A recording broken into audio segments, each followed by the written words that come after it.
உச்சநீதிமன்றம் தமிழக அரசின் தலையில் ஓங்கி நறுக்கு நறுக்கு நறுக்கு என்று கொட்டியதை முதல்வர் அவர்கள் மறந்துட்டாரா?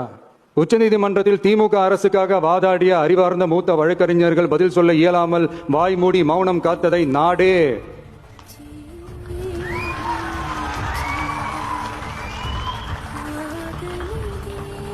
பார்த்ததல்லவா?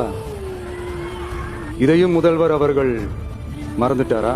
சுப்ரீம் கோர்ட் சொன்னதோட மட்டும் இல்ல, நிஜத்திலும் இன்னைக்கு மக்களுக்கு இந்த கவர்மெண்ட் மேல இருக்கிற நம்பிக்கை மொத்தமாக மண்ணுக்குள் புதைந்து விட்டது. இதுவாவது முதல்வர் அவர்களுக்கு புரியுதா? புரியலனா 2026 தேர்தலில்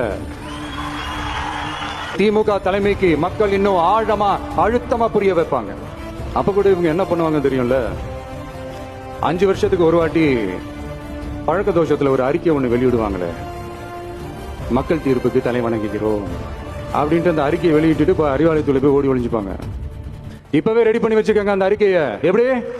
மக்கள் தீர்ப்புக்கு தலை வணங்குகிறோம். 2026 2 பேருக்கு தான் போட்டிங்க. ஒண்ணு, இன்னொன்னு, இந்த போட்டி இன்னும் ஸ்ட்ராங்கா மாற போகுது. 100% வெற்றி நமக்கு. வாகை சூடுவோம், வரலாறு படைப்போம், கான்பிடென்டா இருங்க, நல்லதே நடக்கும், வெற்றி நிச்சயம். மீண்டும் சந்திக்கும் வரை நன்றி, வணக்கம்.